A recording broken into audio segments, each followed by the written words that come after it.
আসসালামু আলাইকুম। সর্বশেষ বাংলা সংবাদে আপনাদের স্বাগত। শুরুতেই সংবাদ শিরোনাম। বিএনপির বিরুদ্ধে দেশি বিদেশি ষড়যন্ত্র হচ্ছে, নেতাকর্মীদের সতর্ক করলেন তারেক রহমান।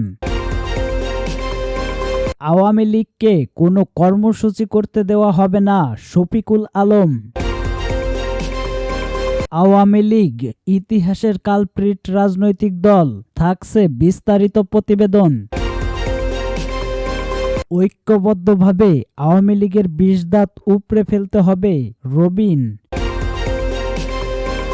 বিএনপির বিরুদ্ধে দেশি বিদেশি ষড়যন্ত্র হচ্ছে, নেতাকর্মীদের সতর্ক করলেন তারেক রহমান।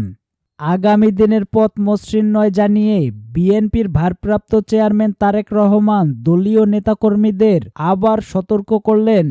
বললেন, বিএনপির বিরুদ্ধে দেশি বিদেশি ষড়যন্ত্র করা হচ্ছে।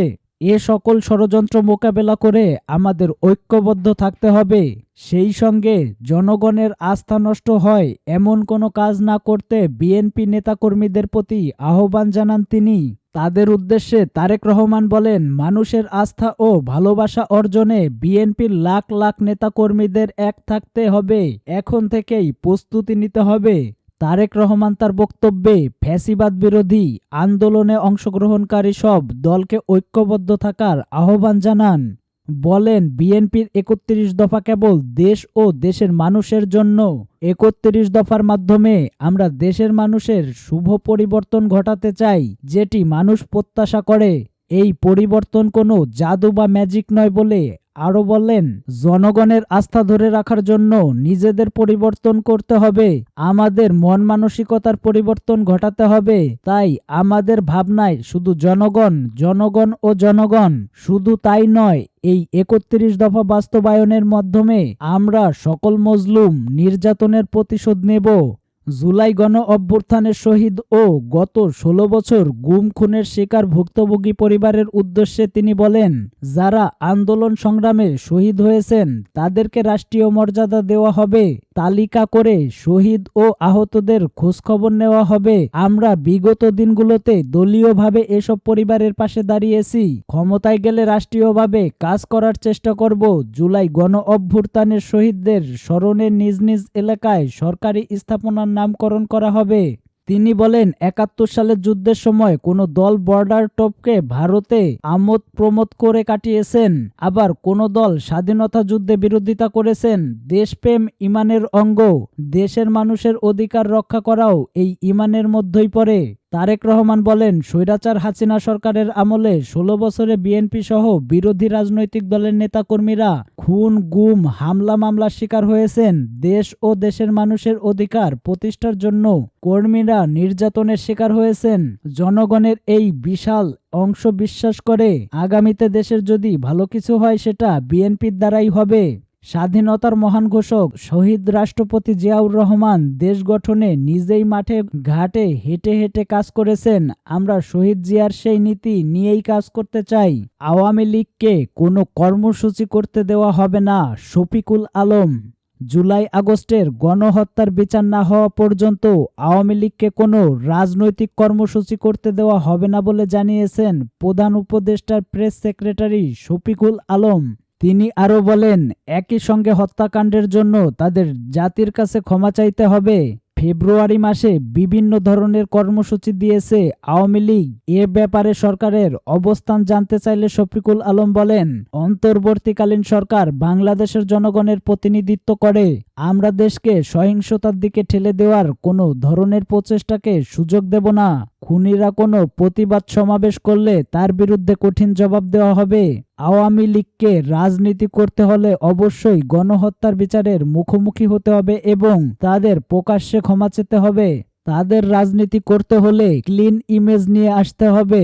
গণহত্যার জন্য দলের শীর্ষ নেতৃত্ব দায়ী থাকতে পারে, কিন্তু তৃণমূলের কর্মীদেরকেও কেন রাজনীতি করতে দেওয়া হবে না জানতে চাইলে শফিকুল আলম বলেন, আওয়ামী লীগ গণহত্যার জন্য কোনো নেতা বা কর্মী কি অনুতপ্ত?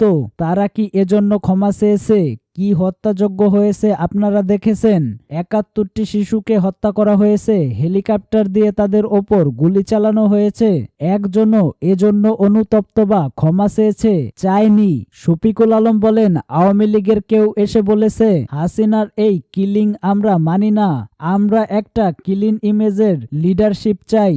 একজনও কিন্তু বলেনি, বরং অনেকেই মিথ্যা কথা বলেছে, গুজব প্রগণ্ডা ছড়াচ্ছে।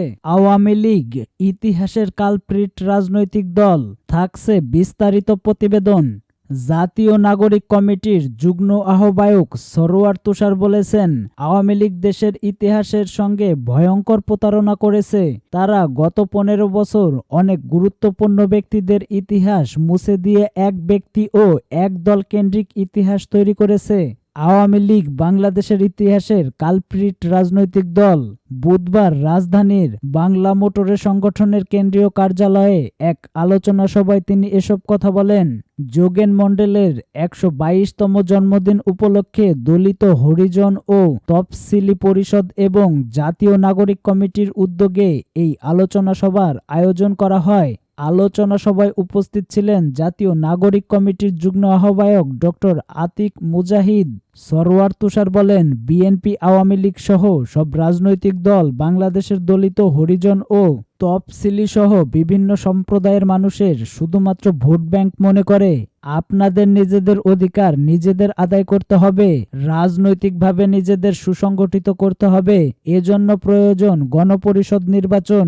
এই নির্বাচনের মধ্য দিয়ে যে নতুন সংবিধান তৈরি হবে সেখানে আপনাদের অধিকার লিপিবদ্ধ থাকবে, না হলে আপনারা সবাই আগের জায়গায় থেকে যাবেন। জাতীয় নাগরিক কমিটির আন্তর্জাতিক সম্পর্ক ও কূটনৈতিক বিষয়ক সম্পাদক আলাউদ্দিন মোহাম্মদ বলেন, বাংলাদেশে আর আমরা বৈষম্য রাজনীতি চাই না, আমরা চাই দেশ ও জনগণের মানুষের কল্যাণের রাজনীতি। এজন্য সবাই ঐক্যবদ্ধভাবে এগিয়ে যেতে হবে। ঢাকা বিশ্ববিদ্যালয় শিক্ষার্থী ও বৈষম্য বিরোধী ছাত্র আন্দোলনের সমন্বয়ক নয়ন আহমেদ বলেন, অনেকেই এই দেশ পরিচালনার দায়িত্ব পালন করছে, কিন্তু সবাই যোগেন মণ্ডলের সঙ্গে বিশ্বাসঘাতকতা করেছে। অথচ যোগেন মণ্ডল দেশ ও দেশের মানুষের জন্য আমৃত্যু সংগ্রাম করে গেছেন। ঐক্যবদ্ধভাবে আওয়ামী লীগের বিষদাঁত উপড়ে ফেলতে হবে। রবিন। ঢাকা মহানগর দক্ষিণ বিএনপির সদস্য সচিব তানভীর আহমেদ রবিন বলেছেন, জুলাই অভ্যুত্থানের পক্ষের শক্তির অনৈক্যের ফলে পতিত আওয়ামী ফ্যাসিবাদীরা মাথাচাড়া দেওয়ার চেষ্টা করেছে। ঐক্যবদ্ধভাবে ওদের বিষদাঁত উপড়ে ফেলতে হবে। তানভীর আহমেদ রবিন বলেন, ফ্যাসিবাদ বিরোধী সব শক্তিকে ঐক্যবদ্ধভাবে গণতন্ত্র ও দেশ পুনর্গঠনের কাজ করতে হবে। তিনি বলেন, দেশ যুগের স্বৈরশাসন দেশকে সব দিক থেকে ডুবিয়ে গেছে। এ অবস্থা থেকে উত্তরণে সকলকেই ঐক্যবদ্ধভাবে কাজ করতে হবে।